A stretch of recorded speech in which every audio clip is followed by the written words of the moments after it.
پادکست قفلی. ساحل دریه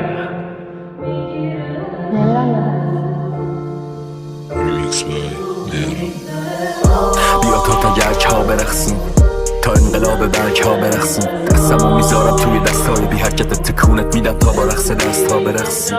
تو اختراع من تا تهم بیا، بزا حس رقص با تو تا تنم بیاد. میرقصم باهات وسط گلوله و موشک از چشمات، بوی قلب مادرم میاد واسه یه رقاصی که رقص و یاد ببره. عشق یعنی پاشو کجا بذاره، با لحظه ای گناه و استراب ساده رقص میمیره اگه پاشو اشتباه بذاره. گفتم تو زیبایی قد ساغره، من با تو ساخته شدم تو فصل آخر.